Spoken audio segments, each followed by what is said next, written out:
¿no? Que se fueron derribando, el gobierno llegó a un acuerdo con la CUT por el salario mínimo. Se veía difícil, lo reconocía el propio mandatario. Esta última negociación fue bastante difícil por las pretensiones de ambas partes. Lo cierto es que el acuerdo ya se ha logrado y a partir de este 1 de mayo el salario mínimo será de 529.000 pesos y para enero del próximo año llegará a 539.000 pesos. ¿Cuál será el impacto de esta alza frente al costo real de la vida? Bueno, vamos a profundizar sobre este tema junto a David Bravo, director del Centro UC de Estudios Longitudinales. David, primero que todo te agradezco el contacto. Muy buen día. Muy buenos días, Dani.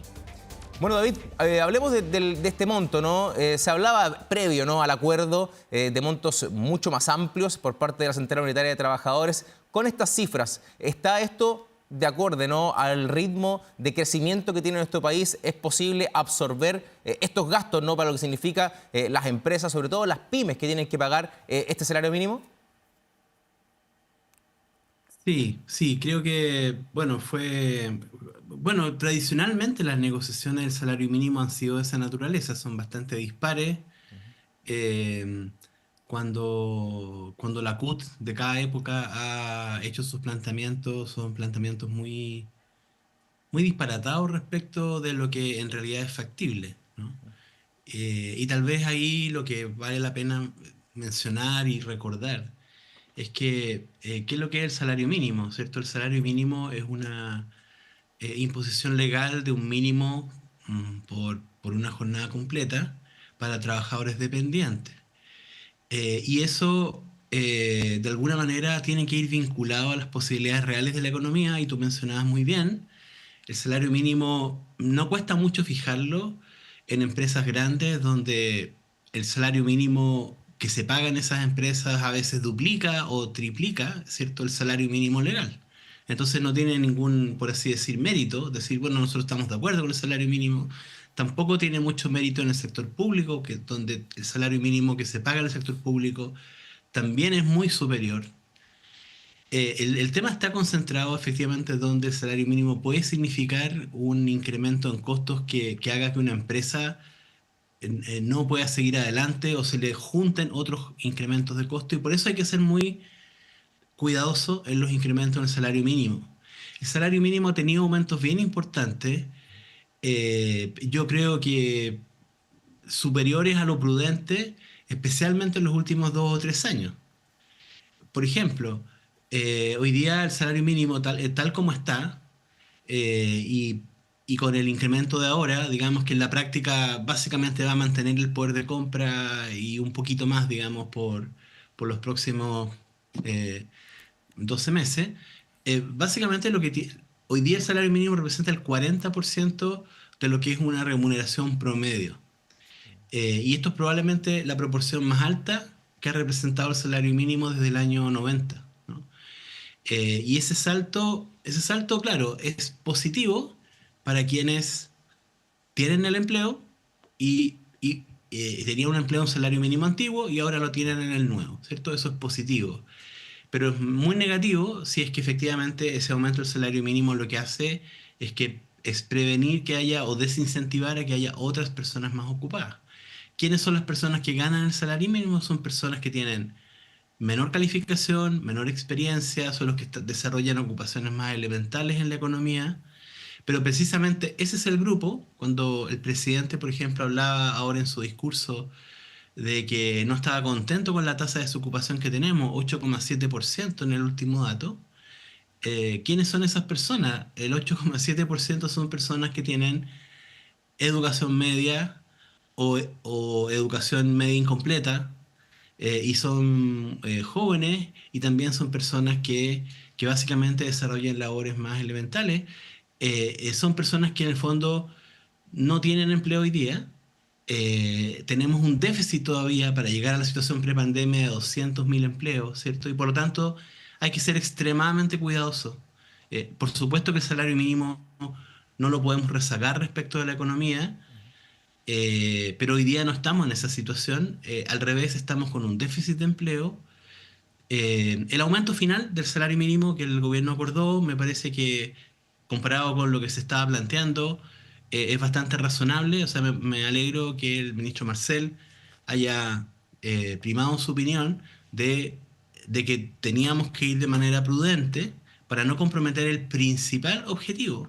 El principal objetivo que tenemos, yo creo, en el mundo del trabajo, primero es el empleo. Si no tenemos empleo, todo lo demás es secundario. O sea, podemos tratar de mejorarle la calidad del empleo, subamos un montón de condiciones, pero si no hay empleo, esa es la primera precariedad. Y hoy día tenemos esa precariedad, hoy día presente en el mercado laboral todavía.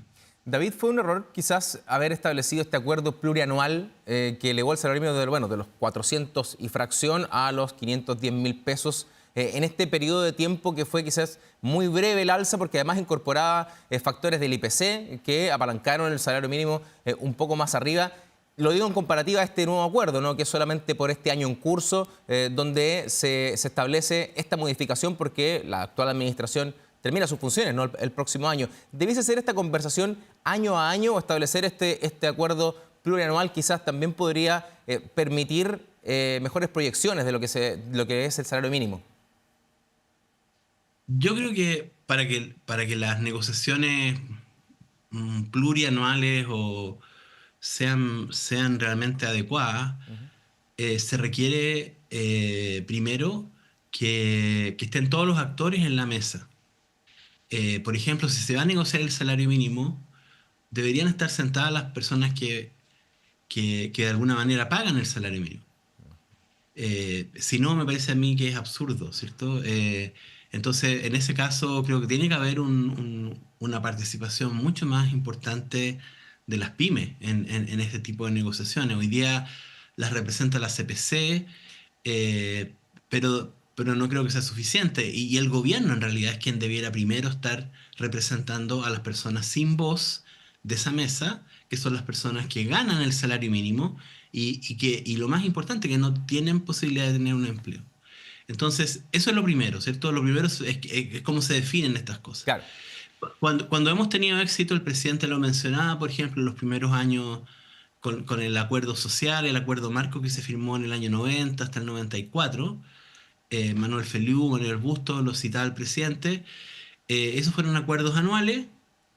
Y la verdad es que afortunadamente porque se enfatizó la relevancia de mirar el panorama más general, se hizo un acuerdo donde al mismo tiempo se veló por las condiciones que después generaron este crecimiento que tuvimos muy fuerte en Chile en los años 90.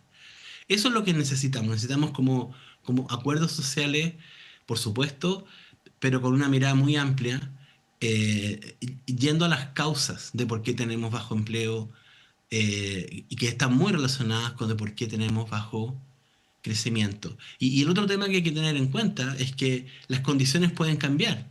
O Claro. sea, llegas a este acuerdo hoy día y en 6 meses después tienes una situación internacional que cambió, ¿cierto? Una economía que a lo mejor entra en recesión, porque en Chile cuando el mundo entra en recesión, entramos en recesión. Claro.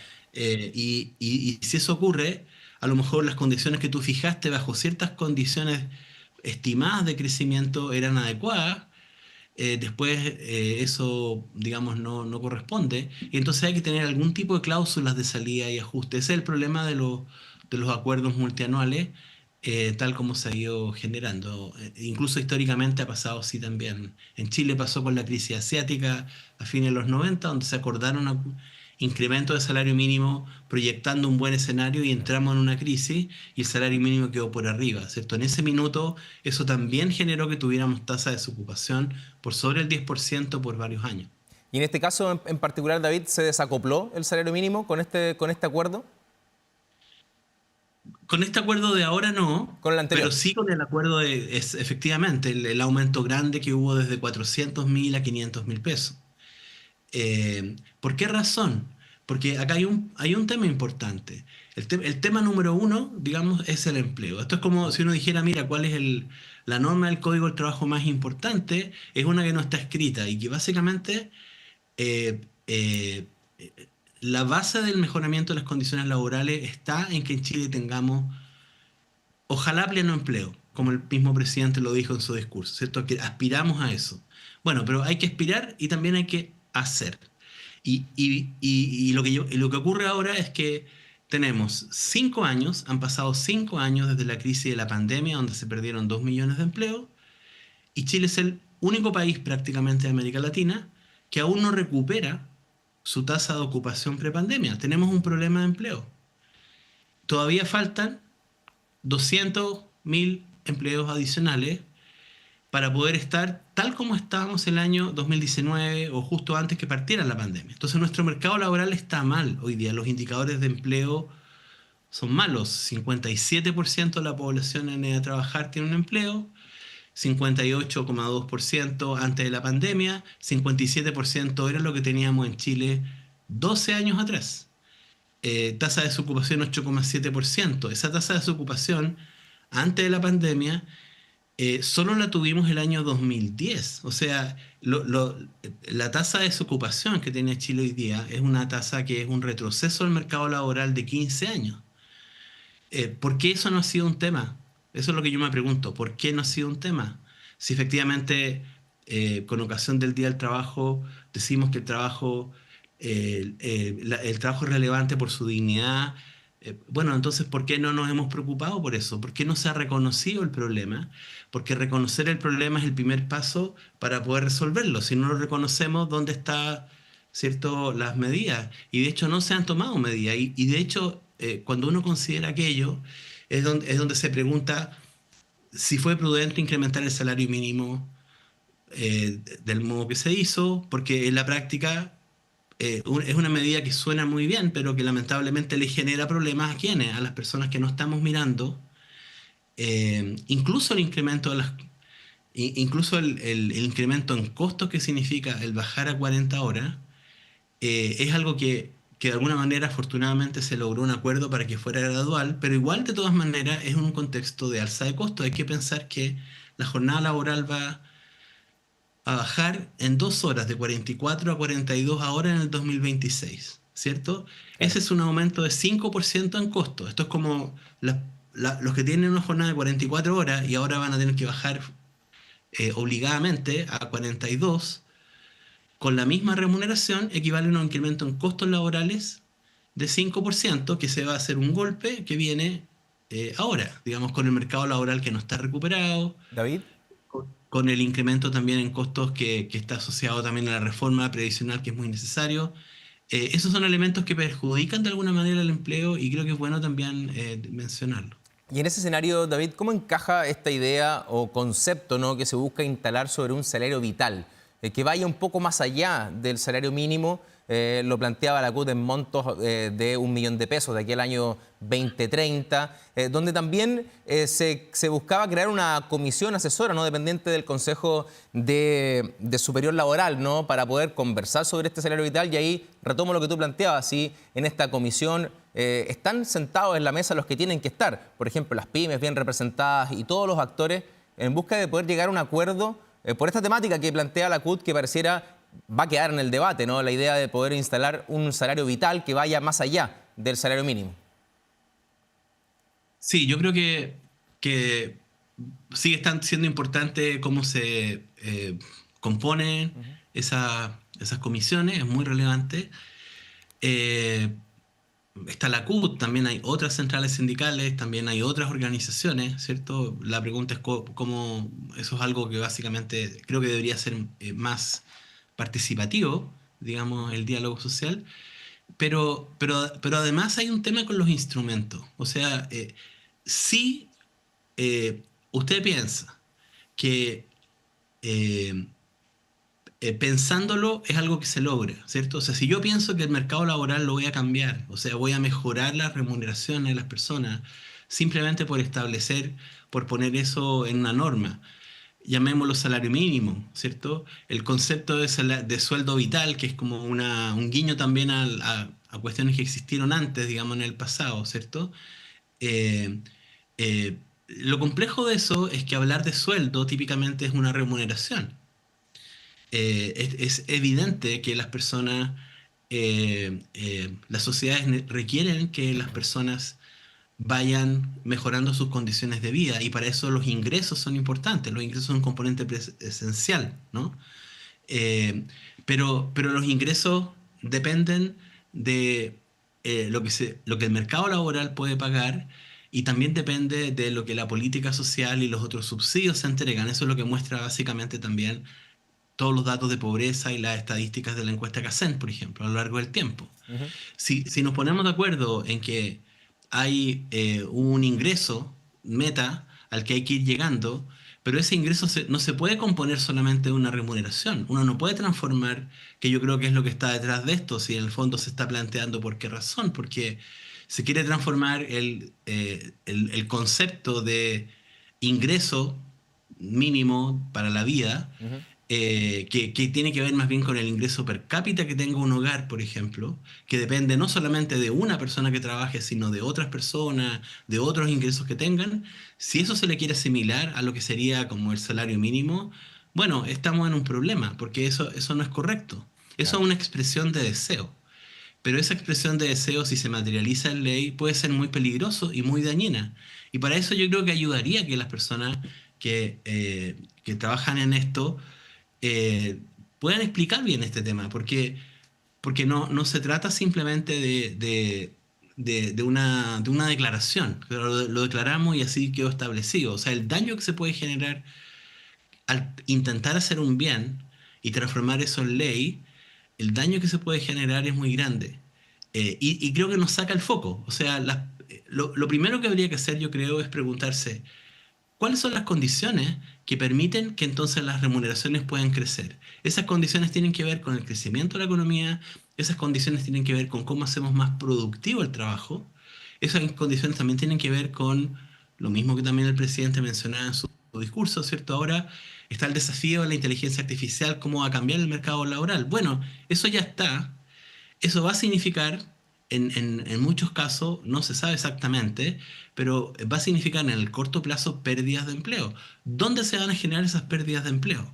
¿En las personas que tienen más calificación? ¿En las personas universitarias, por ejemplo, que se pueden mover a lo mejor de trabajo? Va a significar esa pérdida probablemente en mucha mayor medida en personas que hacen labores menos calificadas. O sea, las personas más afectadas por los cambios que van a venir y aquellos en los que la política social y laboral debiera concentrarse son aquellas personas que van a ser más vulnerables.